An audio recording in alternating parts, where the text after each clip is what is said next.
session. I'm Lawrence Kramer. Okay, nice to meet you, Lawrence. Okay, so good afternoon, everyone. You are welcome to the second episode of the four-part webinar series hosted by the SB Incubator in partnership with OZÉ. This is focused on providing financial literacy, more specifically to startups and SMEs, to help them understand the key financial instruments or infrastructure or architecture they need to have within their businesses to be able to sustain the growth of the business, as well as be investment ready or be worth attractive to anybody who would want to support the business one way or the other, either as a supplier, as a customer, or as an investor of the business. So the SB Incubator is a corporate social initiative of Stanbic Bank, and our aim is to provide business development and advisory support to startups and SMEs. We started this journey 3 years ago. We currently have a physical space at Silver Star Towers. So we have a co-working space where we offer this to startups and SMEs to work out of. We host most of our trainings as well over there. But due to the COVID-19 situation, we've had to close it down just so that we do not become a hub to breed the virus. And so most of our sessions are now virtual, but we, however, provide these business development and advisory services to anyone who would need them virtually. So you can reach out to us or get to our website, sbincubatorgh.org, to learn more about us. I urge you guys to take today's session very, very serious, because it's focused on key financial metrics every SME or startup should focus on within their businesses. And understanding these metrics would help you interpret in between the data you collect about your customers, about purchases, about supplies, about your competitors within the market. And so you can make more informed decisions around how you run your business day to day. So I would hand over to Dave, and Dave will introduce us to our facilitator for today's session and maybe tell us a bit more about OZÉ for those who have never heard about OZÉ before. So Dave, the floor is yours now. Great. Thanks a lot, Foster. Thanks to everyone who has joined today for the second part of our series. We're very excited to have you here. I see some OZÉ users on the call. I see Andy, Emmanuel, Selassie was on earlier. Oh, there she is, still here. Very glad to have you guys all on the call. And for those of you who aren't OZÉ users, I know Megan's going to tell you a little bit about our app, but by way of brief introduction, OZÉ is a technology company based in Accra, and we work with entrepreneurs to provide you with the tools, resources, and education that you need to take your business to the next level and to succeed, especially in this time of pandemic. We've definitely kind of tweaked our business education to provide you with some extra tips as we all work through this kind of uncertain time. Today's session is going to be very exciting. We're going to go through some financial metrics, some indicators for you to watch so that you can know if your business is succeeding or not. And our facilitator today is going to be, you already know her because she facilitated the last session rather. And don't worry, we'll give you a break next week. I'll be doing a session and my colleague Prince will be doing a session. But we have back with us today, Meghan McCormick, the co-founder and CEO of OZÉ. And she'll be taking us through financial metrics. Real quickly before we get started, just set some ground rules for the call. Please, if you're not talking, do stay on mute and have your video off so we can save that bandwidth for those of us who don't have as strong of a connection. And if you have any questions, please put them in the chat. The OZÉ team and the SB Incubator team will be monitoring the questions in the chat. And I know Megan likes to respond to questions as she goes through the presentation, so she'll be doing that as well. If there's any questions as we get started, please do post them. If you're having technical difficulties or anything like that, post them in the chat and we'll sort you out. And with that, I'll throw it over to Megan so we can jump into some financial metrics. Megan? Hi, good afternoon, everybody. Just before we get started, at the bottom of your screen, you have a button for reactions. So with the reactions, you can do thumbs up or clapping. So I just love everyone to quickly use that button to give me a thumbs up if they were at this session yesterday or 2 days ago.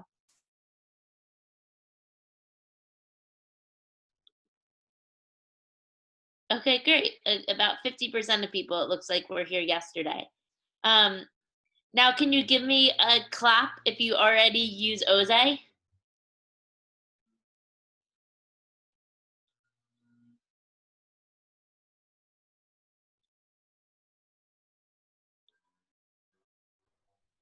Okay, great. Also around half of everybody.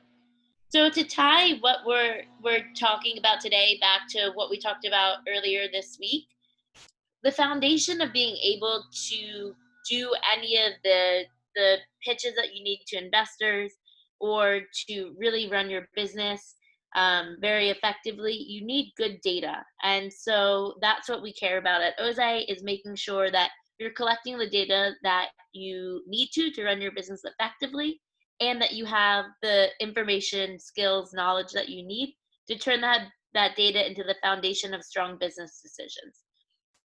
So it's good to know who's on the call and how familiar you are already with our products.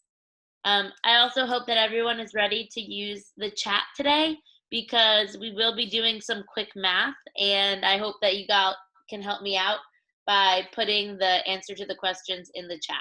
So without anything else, I will get started. Dave, can you let me share my screen?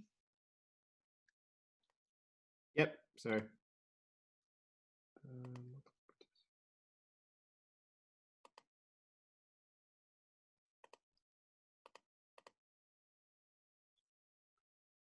Can you share now?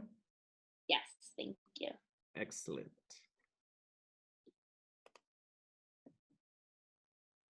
Okay. So today we're starting with key financial metrics. And there are an unlimited amount of financial metrics that you can use to manage your business. I think you could literally have hundreds and hundreds. But I just want to go over 10 that I think are really either foundational or important for your business, and are important for the types of businesses that we see a lot in Ghana. So people who are making and selling physical goods or delivering services to their customers. There is going to be a bonus metric at the end for those who, like OZÉ, are technology companies in the subscription business. But the first thing you have to say with all metrics is garbage in, garbage out. What does that mean? If you don't have good financial records and you want to do a metric and you just make up the numbers, then whatever numbers you put in, the metric that you're going to get out is false. So we see this in OZÉ sometimes when people like to record their sales so much in OZÉ, but they don't like to record their expenses, because there's this myth that if you don't write down the expense, it never happened. And so it'll look like their business has really high profit margins, but in actuality, they might not even be making any money. It's just that they're only recording their sales and not their expenses. So it's important that you use a tool like OZÉ to collect your financial data, but it's even more important that you're diligent about putting in the correct data. Otherwise, the metrics that you have won't be useful for your business, and they might actually guide you down the wrong path. For those who weren't here last week and aren't already OZÉ users, OZÉ is an app you can download from the Android, an Android app you can download from the Play Store. The basic version is free. It makes it easy for you to keep financial records, so you can record sales and expenses, and also who owes you money and who you owe money to right on the go on your mobile phone, even if you don't have any data. You then can see that data back in a dashboard. So some of these metrics we're talking about are actually calculated for you in real time in the app. And you can also do cool things like send receipts and invoices to your customers and book delivery directly through the app. Coming soon, OZÉ will be available for iOS, and also coming soon, you'll be able to make and receive payments with your customers and your suppliers directly through the OZÉ app. For those of you who are iPhone users who just are so motivated and want to start using OZÉ today, we can give you access to OZÉ on the web while you wait for the iPhone version to come out. Just message Dave, or I'm going to say message Dave because we don't know which prince is the real prince. So message Dave in the chat and he can get you sorted. So the first group of metrics that we're going to go through today are income statement metrics.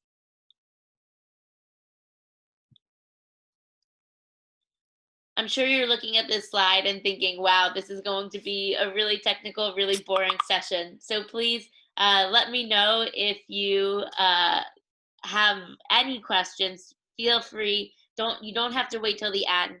The OZÉ team is monitoring the chat. So if anything's not clear, please stop me. I'm happy to go through it again and again until we understand. So the first thing that I want to look at is revenue growth rate. That's because for startups, companies that are new, you're not necessarily expected to be profitable right away. Let's say you are milling corn, and so you had to spend all this money getting everything set up, buying a corn miller, but you'll only be profitable once you get up to like a certain volume of corn that you're grinding each week. So we don't expect you to have your 70% profit margins or whatever it will be right at the beginning. And so investors at the early stage and businesses who want to assess themselves at the early stage are really looking at the growth rate of your revenue. How fast is your business growing? How quickly are you adding in new customers?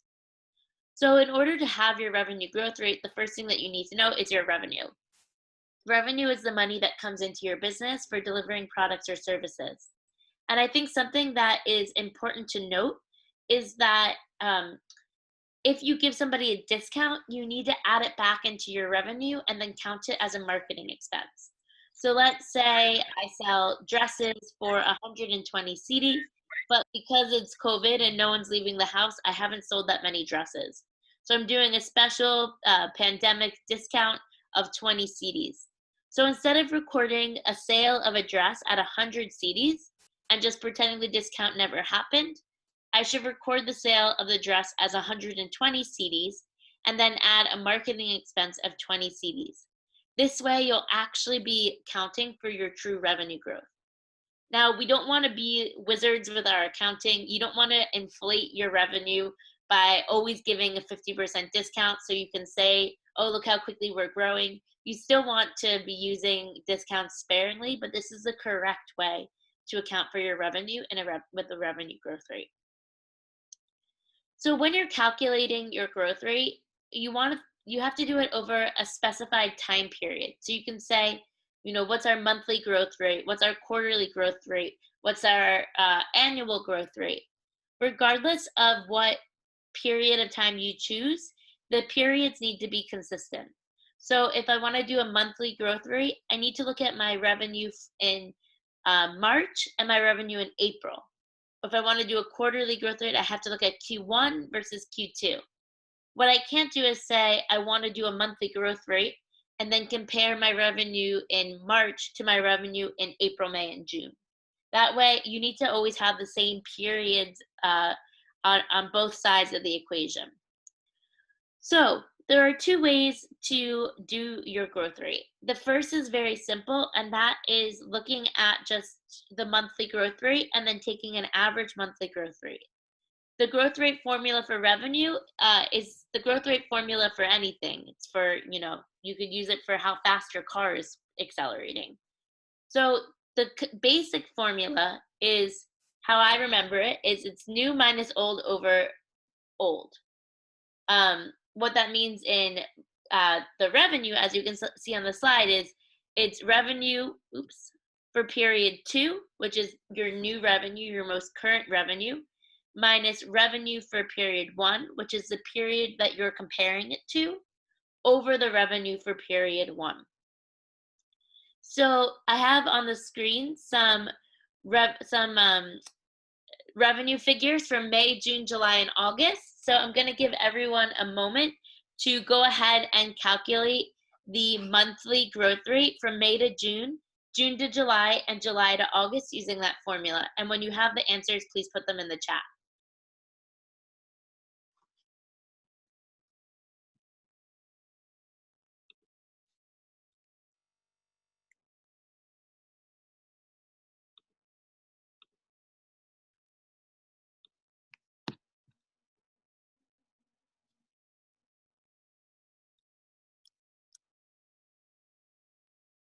So again, we're looking for the monthly growth rate from May to June, June to July, and July to August. And we'll see who can be fastest and put your answers in the chat.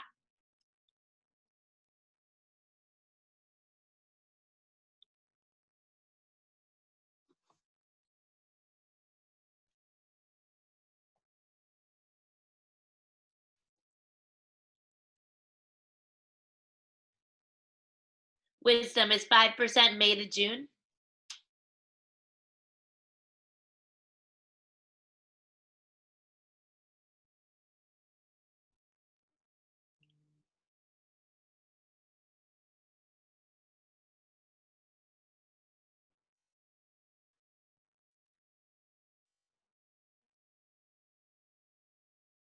Okay, right now Wisdom is in the lead. He's given us the growth rate from May to June. What about June to July?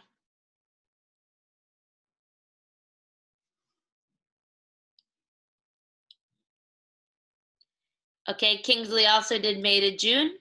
I'm now looking for whoever can be fastest, June to July.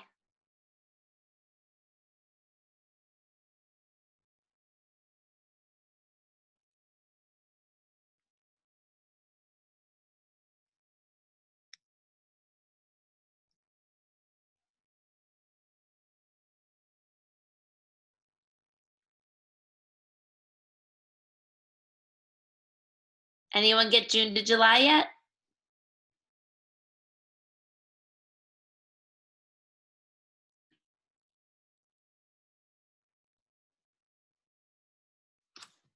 So if I were to calculate June to July, how would I do the formula?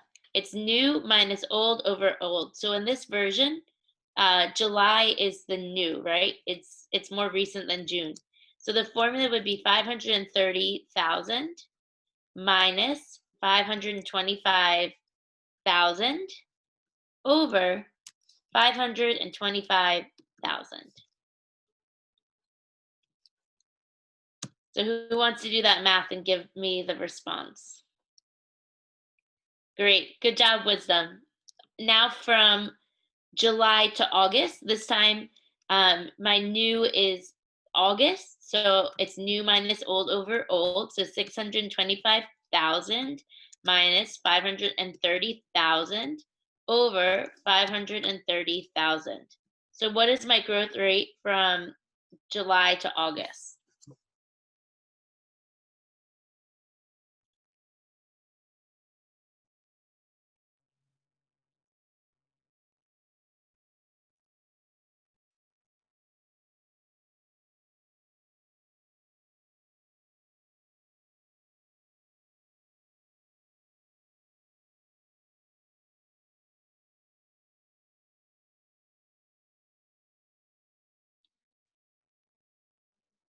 Great. Yes, Frederick and Wilson, correct again. So now if I wanted to do my the average of my monthly growth rates, I would take the 5% from June to July, the 1% from July to August, and the 17.9% from from the 5% from May to June, the 1% from June to July, and the 17.9% from July to August. And I would divide that by 3 to get my monthly average growth rate across these 3 months. So who has the monthly average growth rate?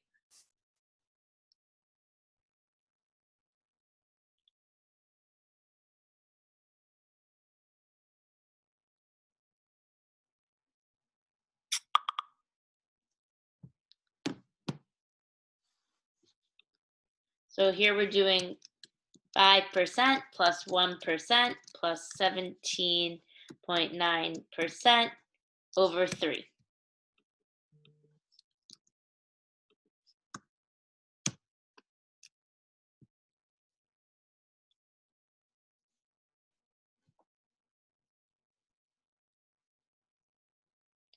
Everyone, I'm sure, has their phone, which is also a calculator. So if you don't want to do this math in your head, you have some tools with you. You can also type that directly into Google and it will give you the answer.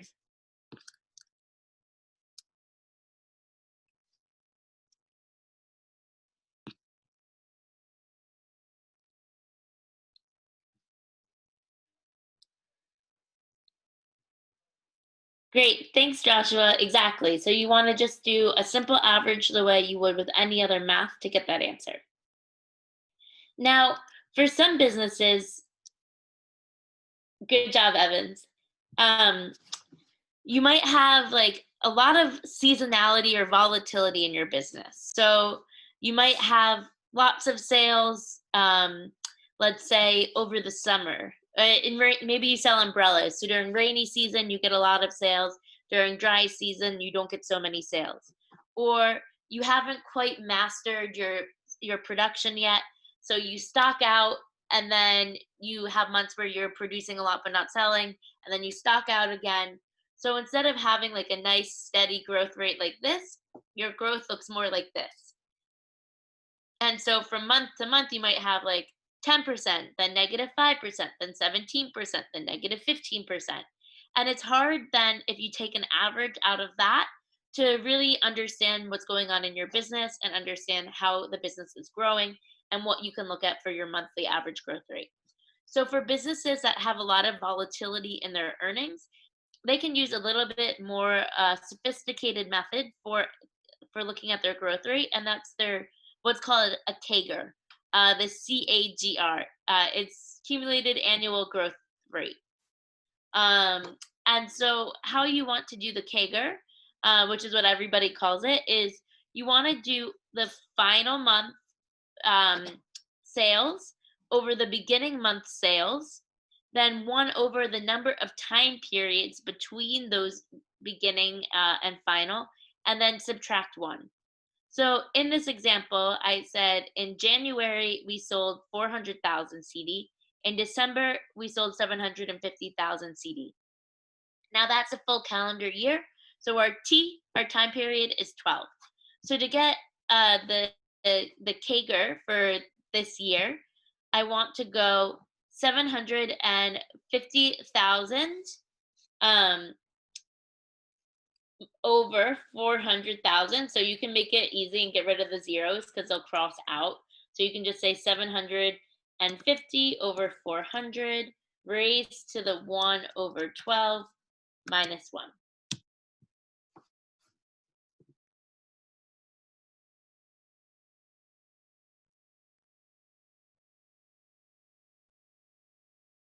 So someone can go ahead and do that math and give the answer.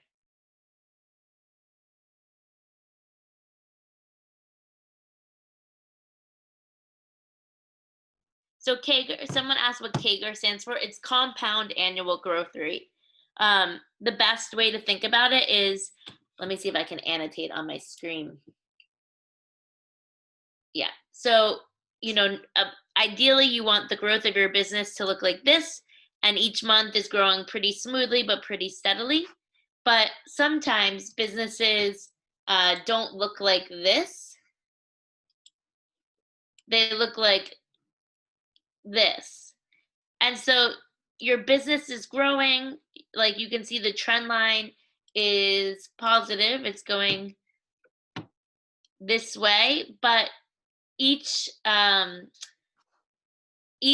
single period, like if I measure here or I measure here, I'm going to get a very different answer as to how my business is growing. So this kind of smoother line is what you're getting with CAGR. Somebody's asking, what does V final look like? Or sorry, mean? V final is the ending period that you're measuring. So if we wanted to look at 2019 CAGR, the V final would be our revenue in December, whereas V beginning would be our revenue in January. If we wanted to just look at, let's say, our like Q1, and so we're only looking at 3 months, January, February, March, V final would be March, V beginning would be January, and T would be 3 instead of 12. So I still haven't gotten a correct answer yet on the CAGR, so if people want to keep trying.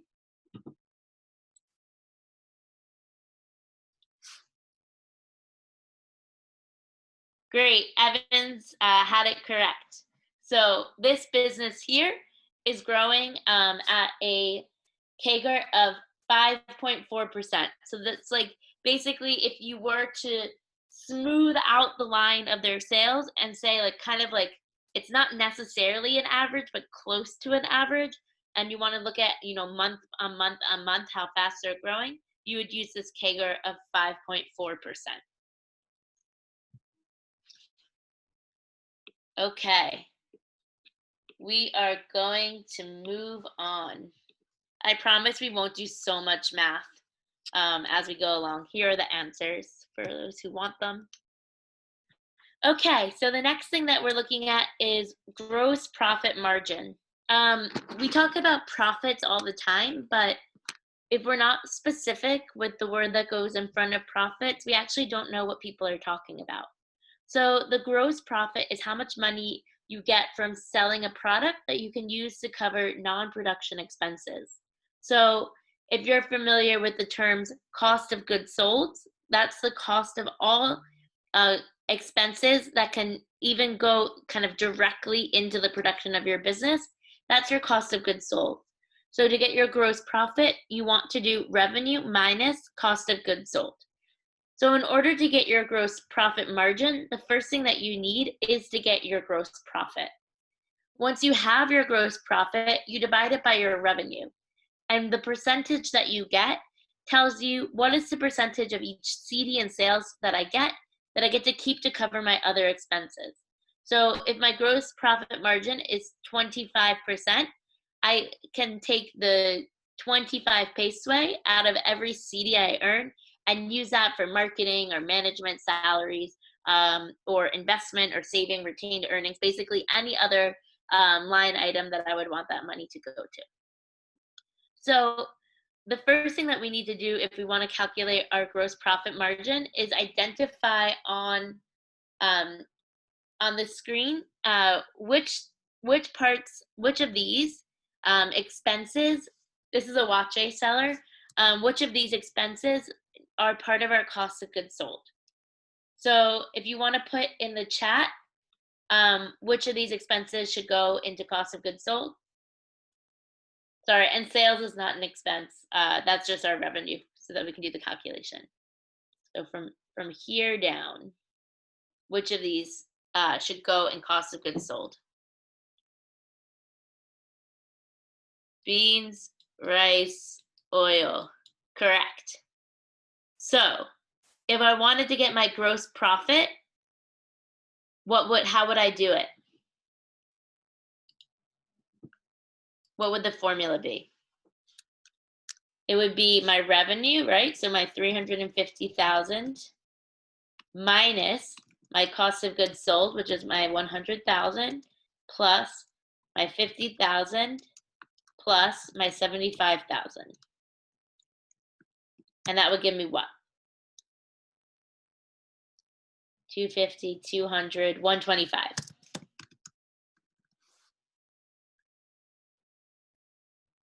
Okay, great, good job, Frederick.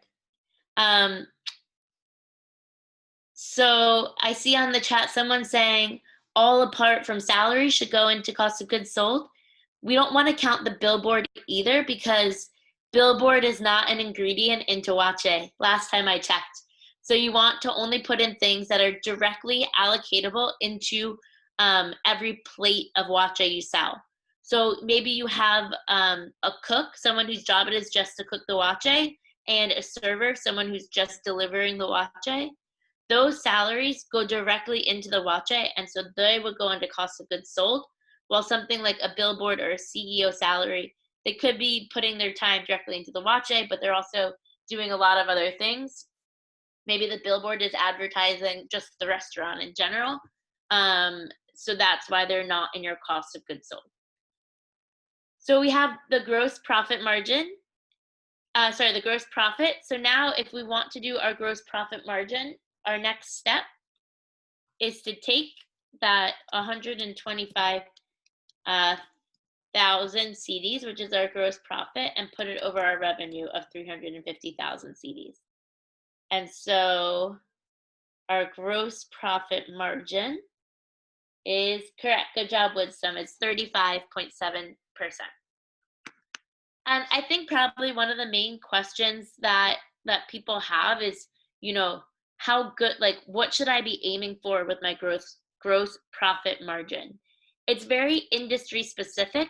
So depending on what industry you're in, you can Google it and say, what's a good gross profit margin for a restaurant? What's a good gross profit margin for manufacturing? What about a wholesaler? And that will give you an indication of whereabouts your gross profit margin should be. The other thing that's important is to track it over time. So if your gross profit margin is shrinking and shrinking and shrinking and shrinking each month, then maybe you need to renegotiate with your suppliers or consider a price increase to keep your gross profit margin steady.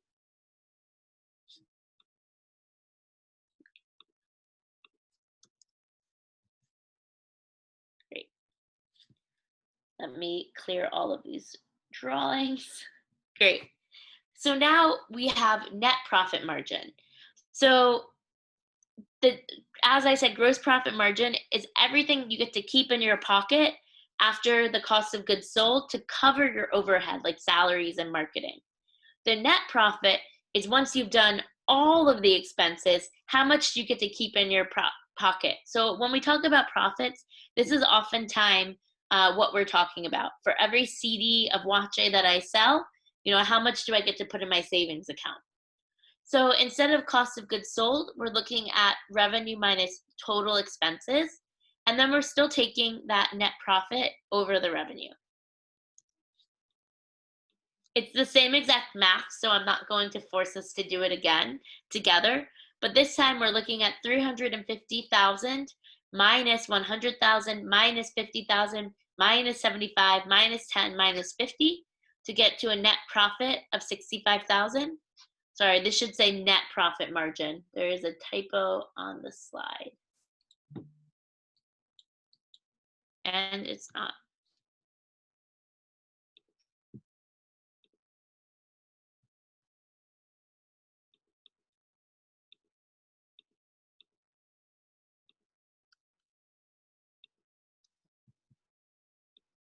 There we go. It should say net.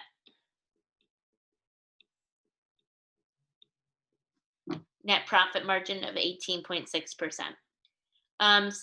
Again, the same with the gross profit margin. You want to look up at online and see what's the net profit margin for your industry, and you want to track it over time. Obviously, the net profit margin, because it's the same revenue, but more expenses are coming out of it, your net profit margin is going to be smaller than your gross profit margin. I see a question between what is the difference between gross margin and gross profit margin. They're the same thing. I'm just being more explicit by using the entire name.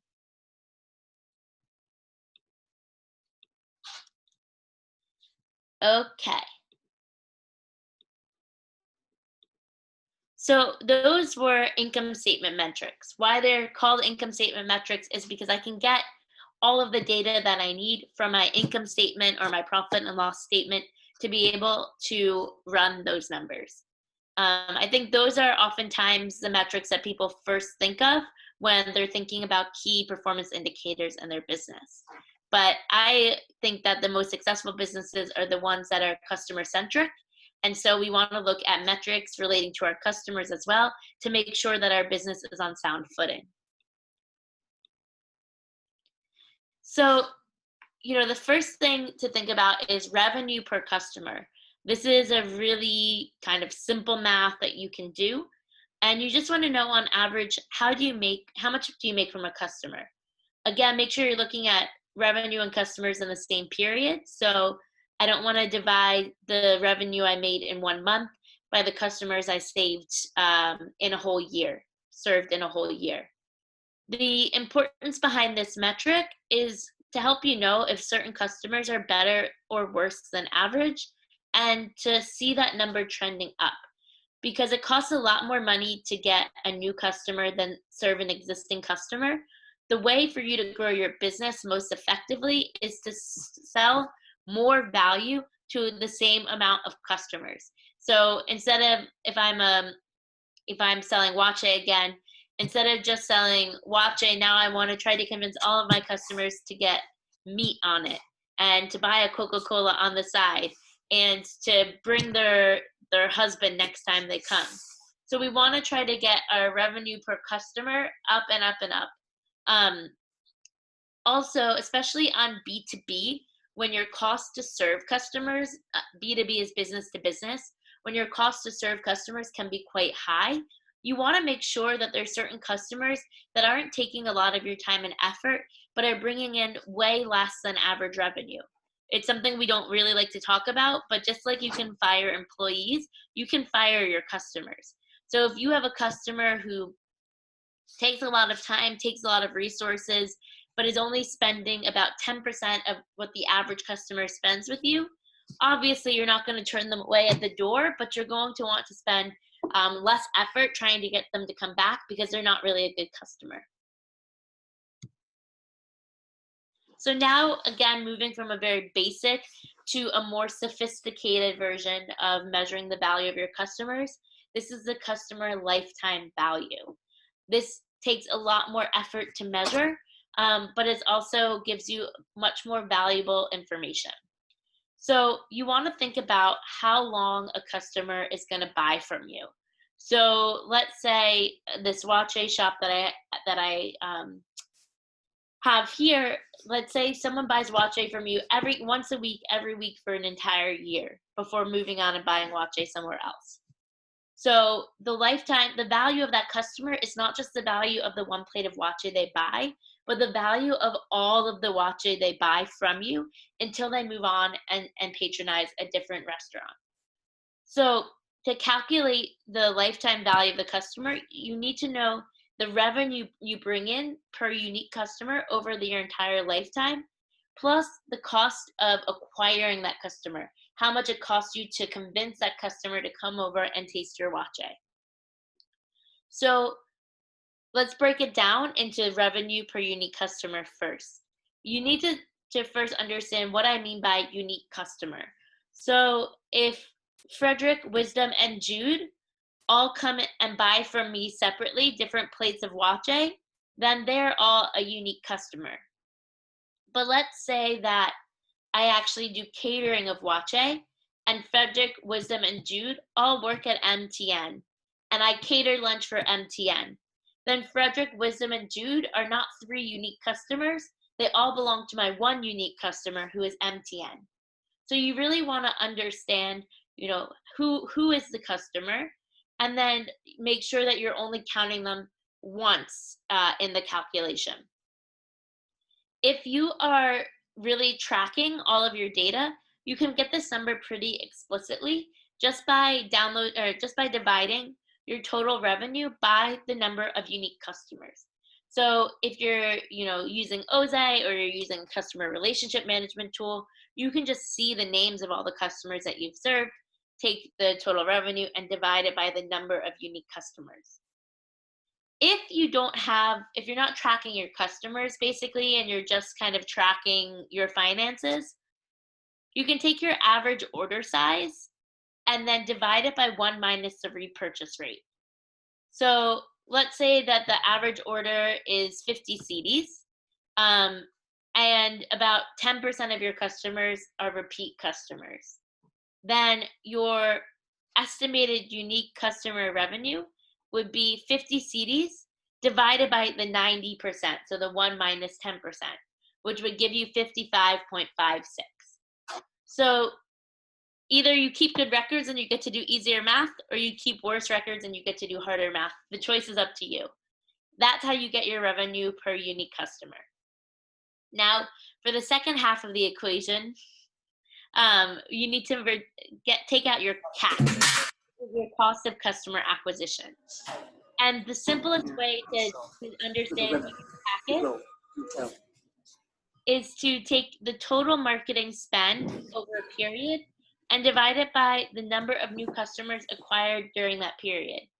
So if Prince bought OZÉ for me in 2018 and then continued in 2019, but I put up my billboard in 2019, then Prince wouldn't count as a new customer acquired because he was already a customer before I spent on that marketing. So we're going to do a little exercise together so we can calculate LTV for my OZÉ shop. So, but first a question from KO, revenue per unique customer. Do you do it over a month or over a year? Which is more prudent? I think the more you're doing this, the better. Like the more you're measuring, then the more data you have, the better decisions you can make. So if you're doing this every month, then you can track it over time and see if you're getting better or worse over the course of a year.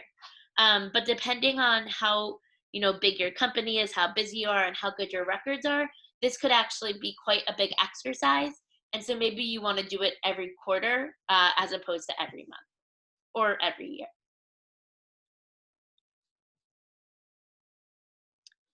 Ooh.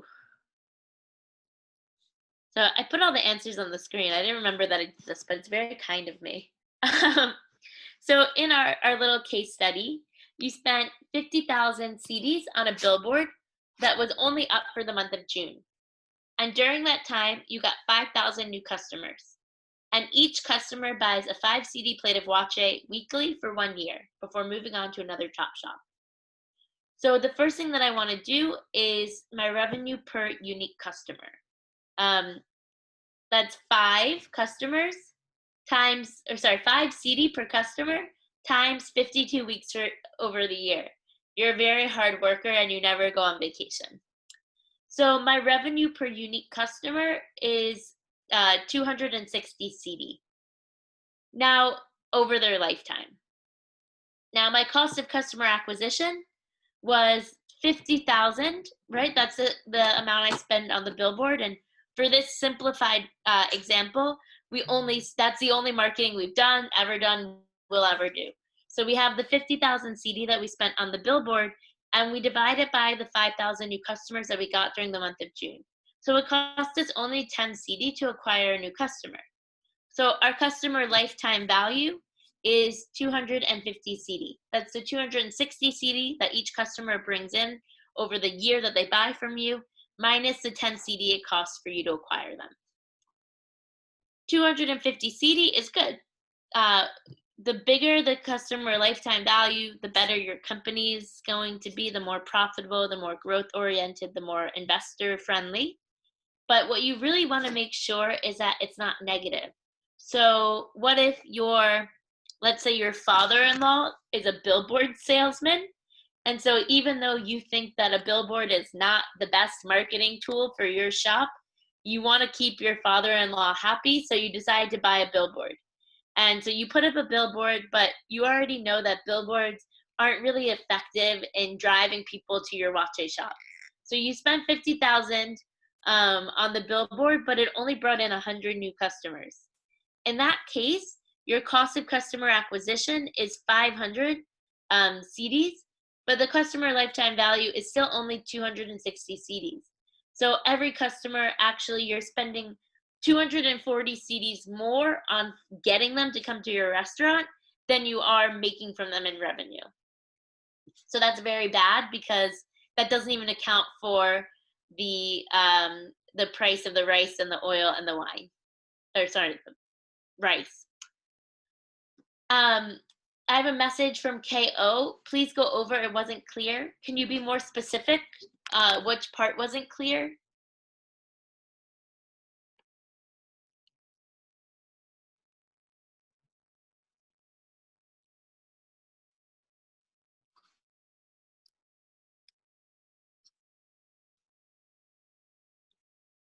revenue per unique customer.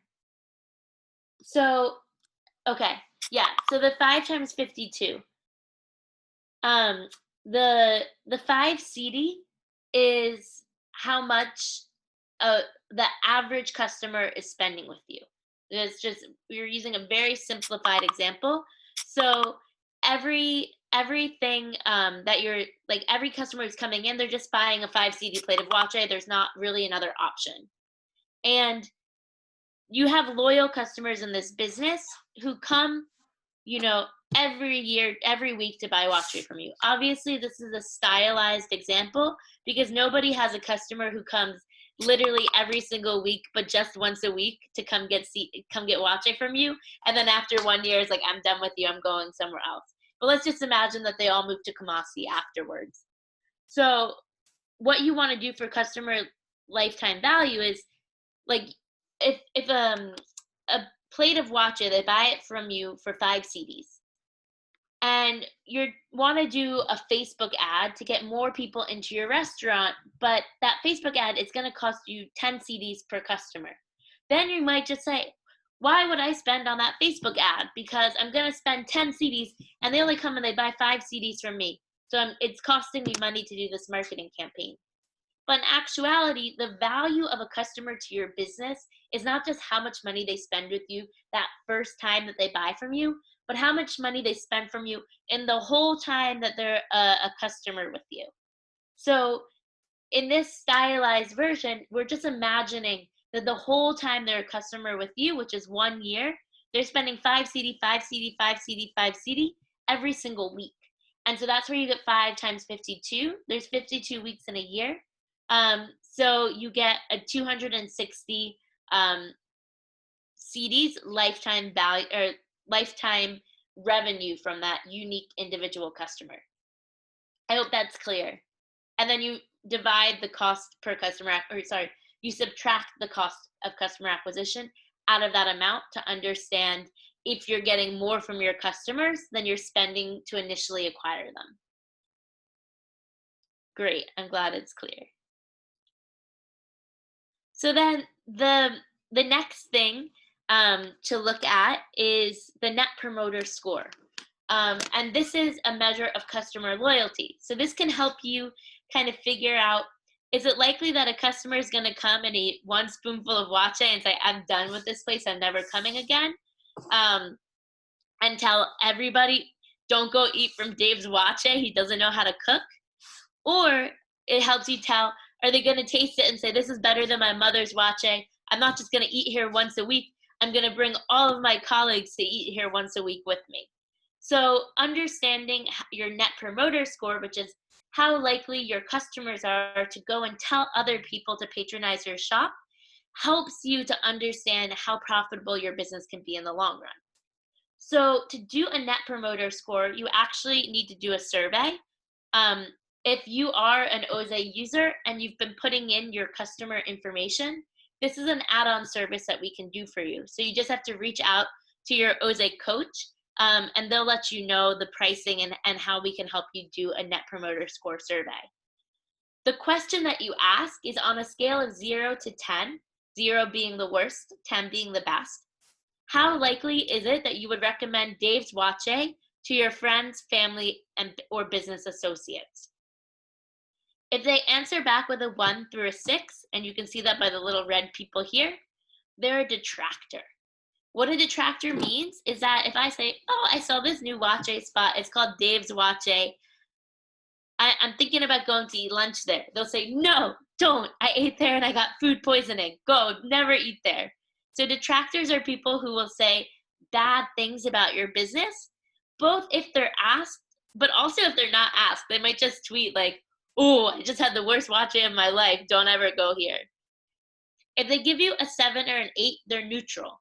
So they're probably not going to go out of their way to say good things or bad things about your company. They ate the OZÉ. Maybe if they're really hungry, they'll eat it again, but it's not the best thing they've ever had. It's not the worst. 9 and 10s are promoters. These are people who love your business and are going to tell everybody, like they're going to brag about it and say like, I found the best OZÉ in all of Accra.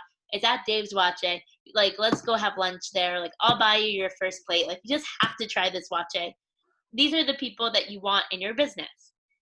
So to get your net promoter score, you want to take the percent of respondents that are promoters and subtract the percent of respondents that are detractors. So people who give you a neutral score or a 7 or 8, they don't actually factor into it at all. So except, you know, that percents have a denominator that includes them. So if we look at the example that I have here on the screen, 2 people gave us 0s, 2 people gave us 1s, 3 people gave us 2s, etc. And to do the math for you, to make it quick and easy, that means 10 people were detractors, 50 people were neutral, and 40 were promoters. So out of 100 people we surveyed, 10 were detractors, and out of 100 people we surveyed, 40 were promoters. So what is my net promoter score? If you have the answer, please put it in the chat.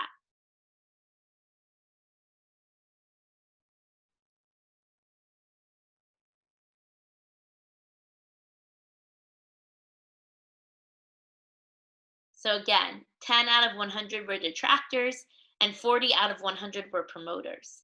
So what is my net promoter score?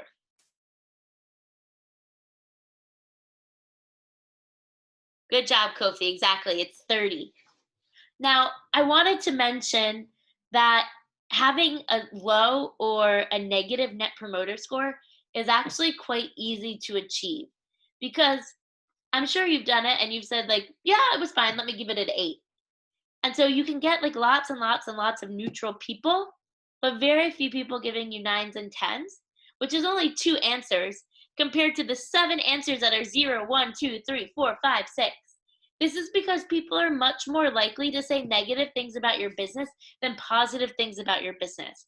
So you might look at this and say 50 were neutral, 40 were promoters, only 10 people didn't like it. Why is our score only 30, which seems low? Well, that's because of the way that the system is set up, and the system is set up this way because of the human nature of people. So I just pulled some popular brands, their net promoter scores, so you can see that it is quite easy to go negative, and you can go negative 100 up to positive 100. So Facebook has been getting a worsening and worsening reputation, and their net promoter score is negative 21. That means people are more likely to say like, I'm leaving Facebook, so you shouldn't join, than inviting their friends to come and join Facebook. Something like Delta, which is an airline that serves Ghana, has a negative 2 net promoter score, but when you look in their industry, they're actually one of the best. So all airlines typically have negative. If you look at Starbucks, which I know we don't have in Ghana yet, but they have in South Africa, they have a 77, which is a really good, really high net promoter score. What that likely means is that if Starbucks were to come in Ghana and you went and got a Starbucks, you'd be really likely to say, like, I just got this great new drink from this new shop, and I think we should go hang out there next weekend.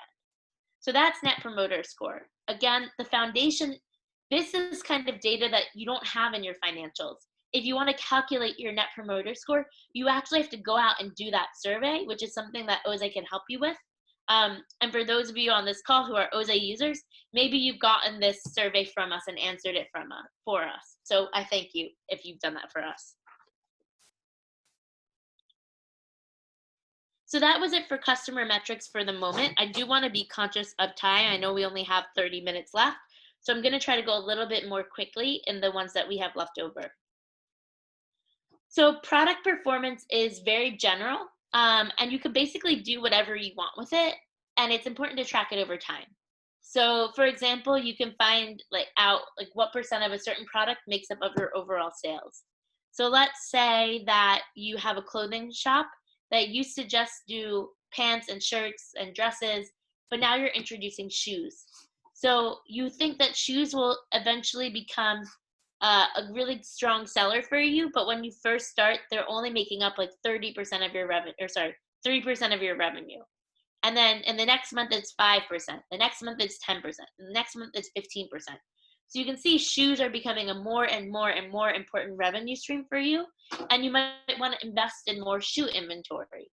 Whereas if it starts at 3% and then stays at 3% and then goes to 2%, maybe goes to 4%, maybe you should go back and focus on the clothing that made you successful and not introduce more inventory costs and complexity into your business by also stocking on shoes.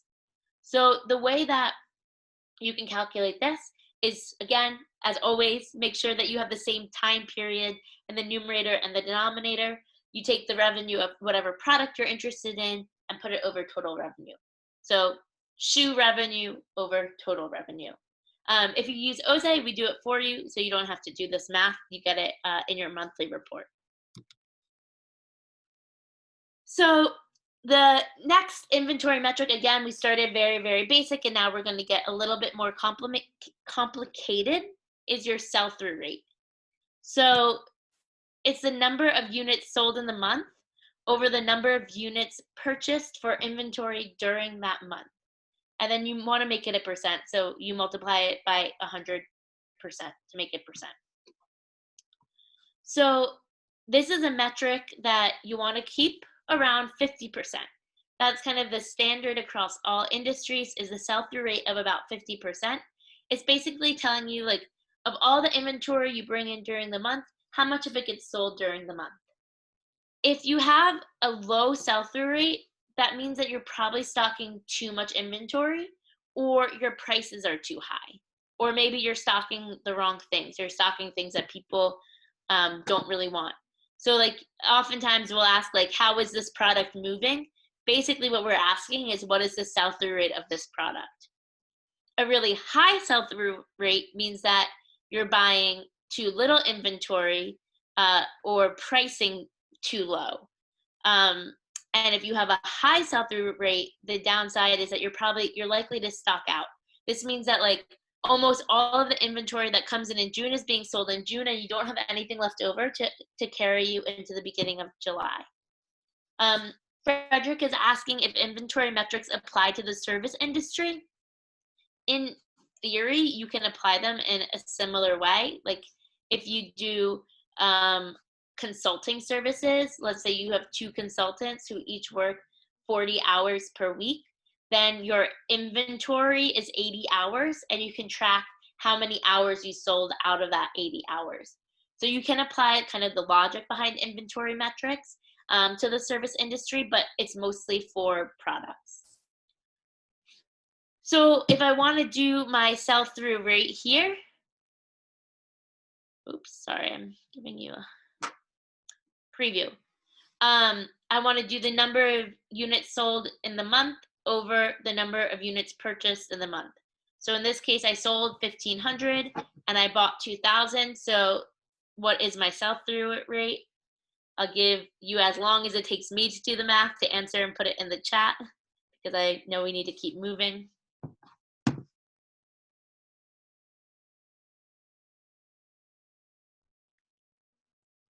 So the sell-through rate is 0.75 or 75%. So in this case, you know, if I'm selling something that's perishable, that might be a good sell-through rate. But in general, it's a little bit high. So I want to either buy more stock during the month or maybe raise my prices so that less units are going out the door, but more revenue is coming in the door. Good job, Kingsley, you got it.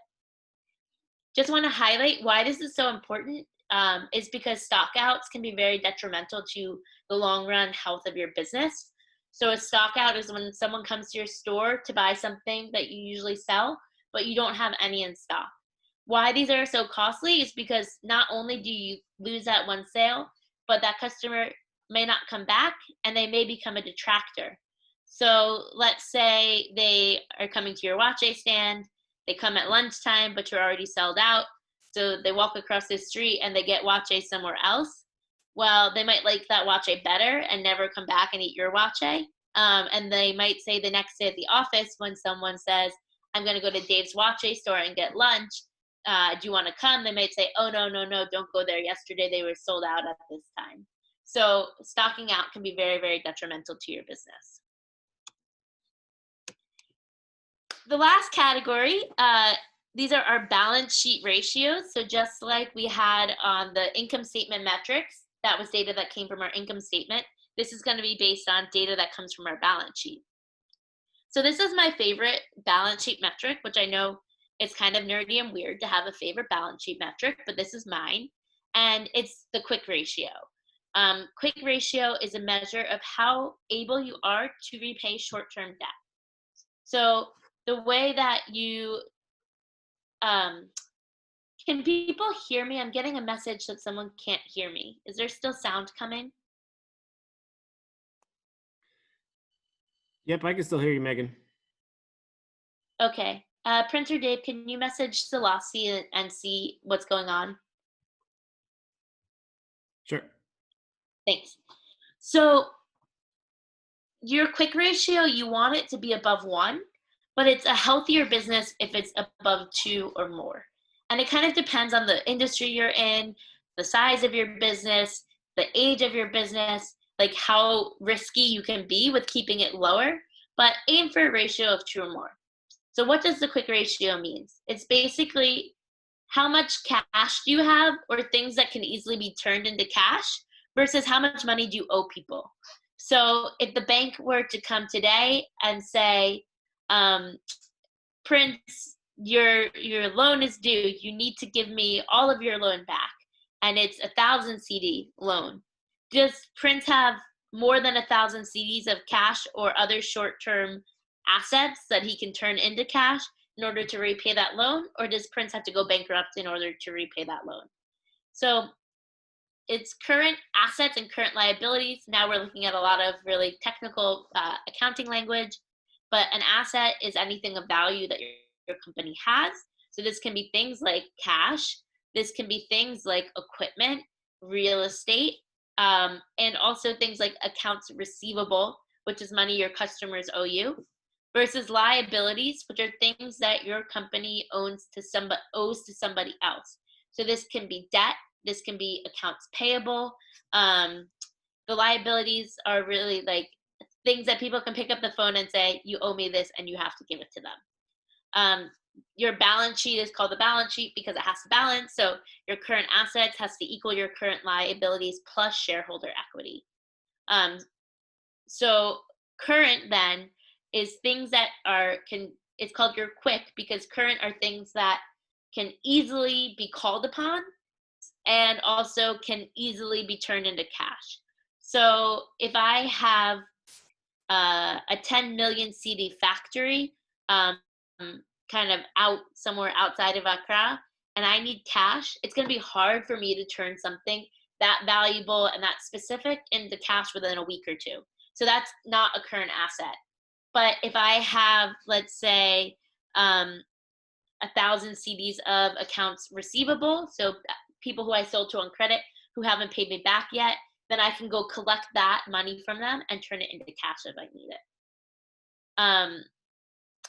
And so think of it in the same way on the liability side. If I owe bills to somebody, that can be a current liability. But if I have a 30-year fixed mortgage from the bank, it's very unlikely they're going to turn around and call that on me. So I can just kind of like put it into things that I know are liabilities and are going to stay liabilities. So if the quick ratio is below 1, that means people can call up on the phone and ask you for more money than you have access to. So that's why it's really important to keep it above 1.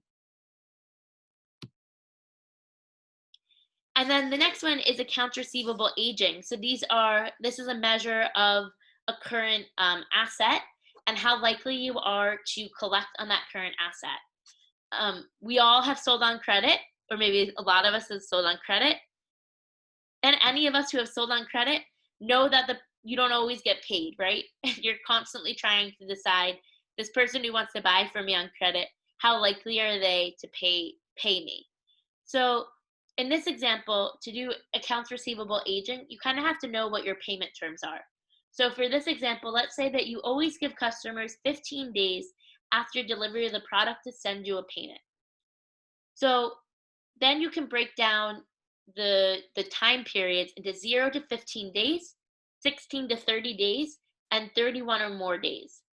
Now these time periods are completely up to you, and you kind of want to look at your historical data and see, okay, like how likely are people to pay me back after a certain date? so that you can set these buckets to actually accurately reflect the risk of the different ages of receivables in your business. Let's say you give someone a month to pay, then 0 to 31 days is still very safe because they're not even late yet, so you don't have to worry about it. So what you want to do is take the value, so the sales price of all of the money owed to you from your customers and put it where it belongs. So if you have 500 CDs of sales that were just made in the last 2 days, you put them in the 0 to 15 day bucket. If you have another 300 CDs of sales that you made 20 days ago and they still haven't paid yet, you put it in the 16 to 30 day bucket. And if you have another 200 CDs of sales that you sold a year ago and they still haven't sold yet, then you want to put that in the 31 days plus bucket. That first bucket, it's highly likely that you'll collect it. That second bucket, it's getting kind of iffy. We all know that people are kind of flexible with like, oh, I'll pay you Friday, and then what that really means is I'll pay you like the following Friday. So we know that like our friends and family can be kind of flexible on payment dates. But if they start like avoiding you, it's been more than a month, then you probably aren't going to get that money back. So your goal is to track this over time and really make sure that the majority of it is in those early 2 buckets and very little is in your risky bucket, in your late bucket. Obviously, you want this first one to be as close to 100% as possible and this last one to be as close to 0% as possible. And you can use this to make decisions. So if you have like 90% in this first bucket, then you can be more free with your credit because less of your revenue is at risk. Whereas if you're seeing like over half of your revenue in this like high risk bucket, then you maybe want to stop selling on credit until you figure out a better system. So this is accounts receivable aging. Again, if you use the OZÉ app, you can mark anything as unpaid and set a due date so you can know like how much revenue is yet to come due, how much revenue is past due, and then how far past due it is. So those are my top 10 metrics for your business. I am going to do the bonus because we still have 16 minutes left. So the bonus metric is a customer metric and it's churn. Churn is an important metric if you have subscription revenue. So if I sell clothing and you come and buy a dress from me every once in a while, I'm not going to use churn as a customer metric. But if I run, now the name is escaping me, the cable TV, like where I pay for the box to have my TV, or Netflix. And so I'm paying a specific amount each and every month for access to the service. For those of you who are paying for OZÉ, this is something that you could also have as, this is how OZÉ works. You want to know the rate at which you're losing customers because it's not really likely that, you know, everybody who subscribes to Netflix is going to always pay their Netflix subscription. Maybe MTN jacks the data prices way up, and so now it's not really feasible for you to have Netflix anymore. Or maybe you decide you don't like the content anymore, so you stop paying Netflix. Or maybe you lost your job, so you're just kind of cutting all expenses that are not fully necessary. So for any subscription company, each and every month, they lose a certain percentage of their subscribers, and that's just a fact.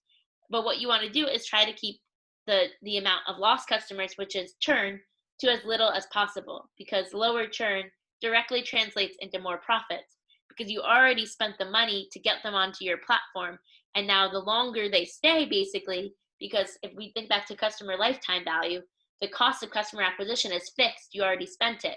So the longer you can get them to stay on the platform, the more you'll make per customer, so your customer lifetime value will be higher.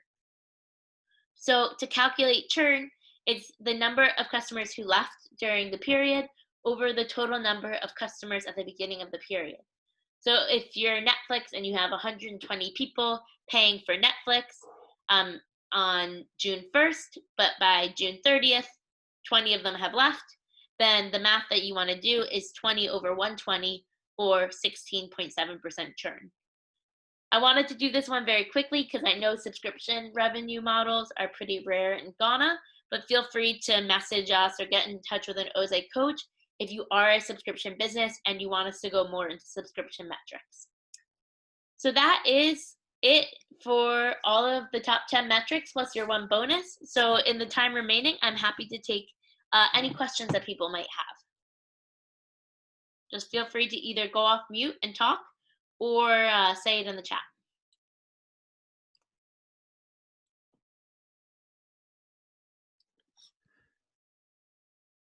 Thanks, Megan. Let's have everyone clap for her with the reaction at the bottom. That was really great. I see some people starting to raise their hand. You can raise your hand and I'll call on you, or go ahead and post in the chat. Let's start with, looks like Mr. Mahfouz has a question. Let me unmute to you.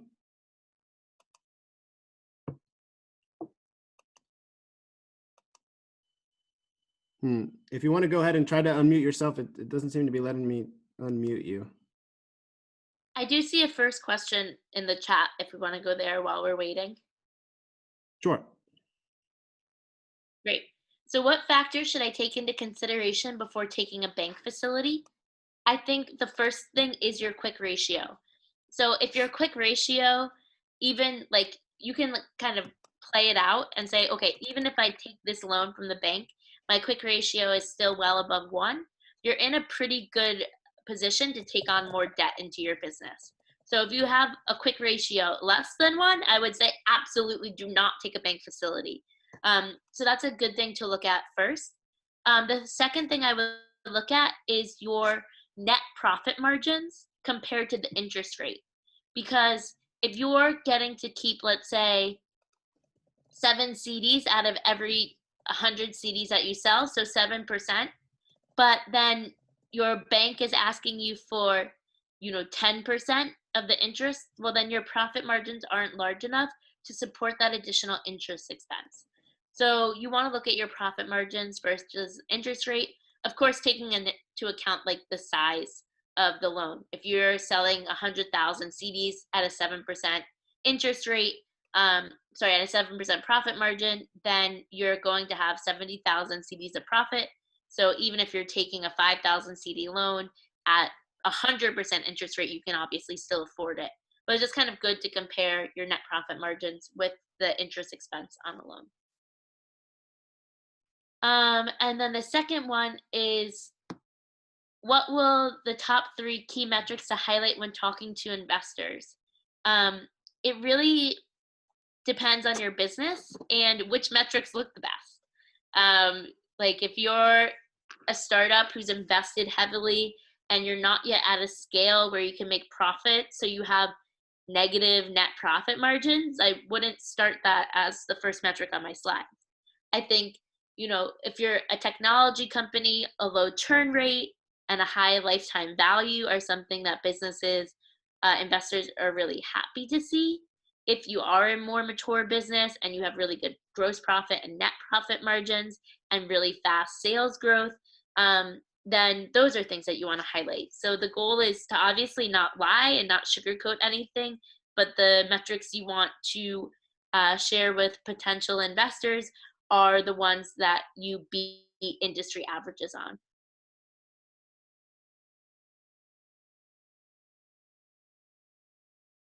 So I have a question. The ARPU seems to work with everyday purchase products.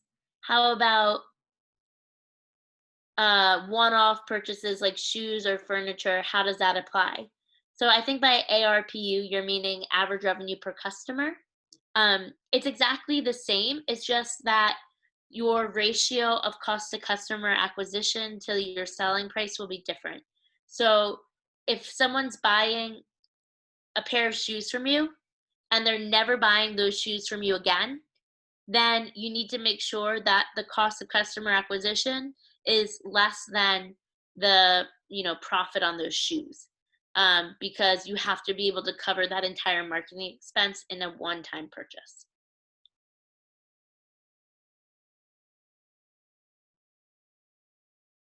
So Maureen is asking 3 management tools to watch closely every month.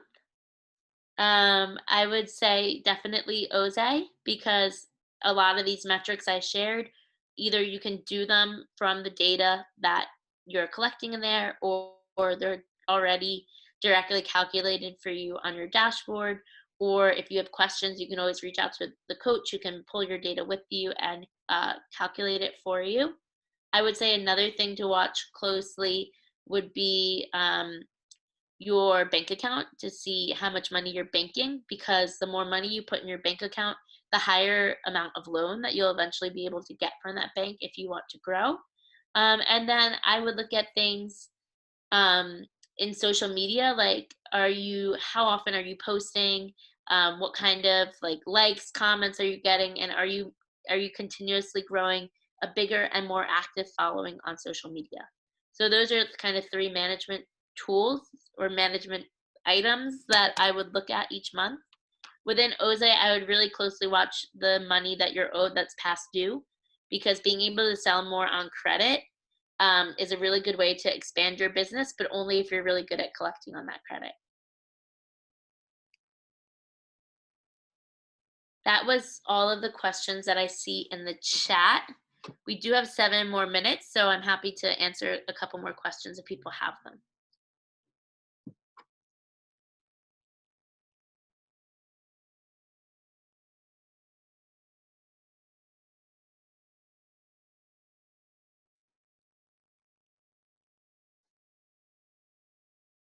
A summary of like everything I talked about? Is that what the question is? No, I think it's of what OZÉ does. Oh, okay. And how do I use filter options in my OZÉ app? Okay, so a summary of what OZÉ does is, let me go back to that slide.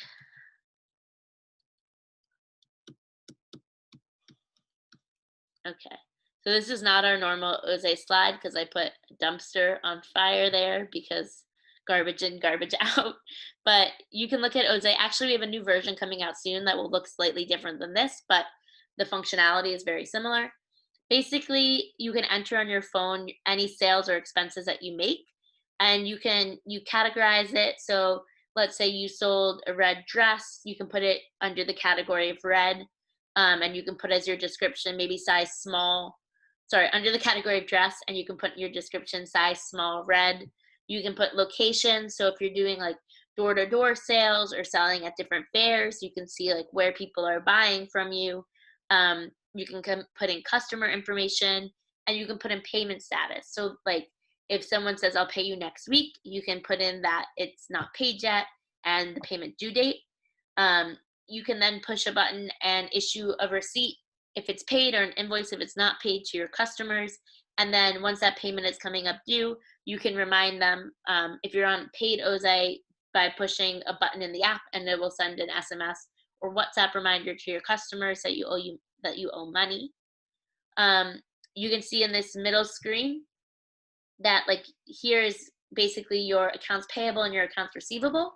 So total due to me is your accounts receivable, which is your current asset. So 14,100 CDs are owed to you, with the first 800 of that coming due in the next week, and another 150 coming due in the next month, and that you owe 200 CDs, but nothing, you don't owe any of that in the next 7 days. All of that comes later in the month. And then this last slide here, you can see a dashboard. So you can see here you're retaining more and more cash in your business. You can see here your sales are growing at 3.2% last month, but your expenses are also growing at that rate, how many transactions you're doing, etc. So you can see a lot of these key performance metrics directly on the dashboard. And then the longer that you use OZÉ and the more that you build a history up with OZÉ, then you're eligible for access to credit through one of our banking partners.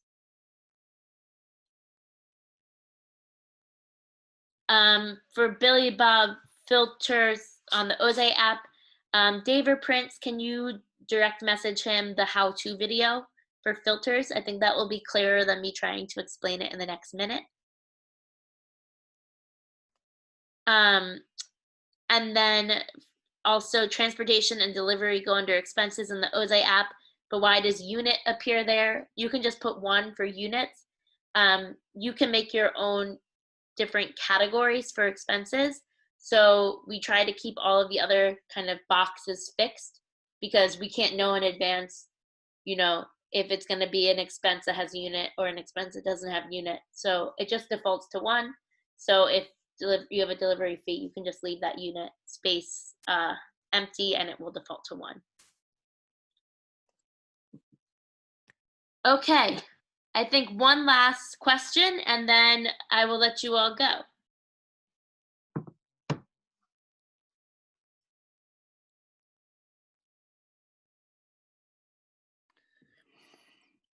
Thanks, Megan. I don't see any more questions, so I think we'll just wrap up here. Really great presentation. Everyone, please, another round of applause by clicking on the reaction button for Megan. You had to do a lot of math. Just a reminder, next week we're back on Tuesday with a session on pricing strategy with our #1 OZÉ coach, Prince. He's got a great session planned on how to decide on the prices for your products and services. I would encourage everyone to join. It's going to be really dynamic. Thanks everyone again for joining. Megan, any final words? And then I'll let the SB Incubator team close up for us. No, well, I guess my final words are what I have on the slide right now, which is garbage in, garbage out. Unless you're collecting financial data and customer data, you can't use any of those metrics. So that's a good place to start, is focusing on getting good data and then picking 1 to 2 metrics. And as you become more comfortable tracking data and using financial metrics in your business, then you can increase the number that you're looking at a regular basis. Excellent. Thank you. Thank you very much, Megan. Foster, over to you for any final words. Okay, thank you, Dave. I think this was a very, very insightful session. Again, I always keep learning as the day goes by, and for every session I sit in. And I believe everyone who joined today's session also learns as much as possible. It goes to tell us how important it is for us to keep track of the data that we generate out of our day-to-day operations running our businesses. So I'd like to urge everyone not to just be hearers of the message Megan has shared, but also doers of it.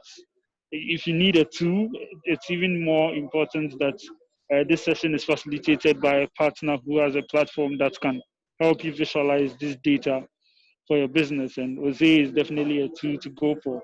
So thank you all for making time to join today's session. And I look forward to seeing all of you next week, Tuesday. And do pass on the word to your friends who also run businesses that may find this content relevant. All right. Thank you all. You have a lovely evening. Thanks. Bye, everybody. Thanks, Foster. Thanks, everyone. Bye-bye. Bye.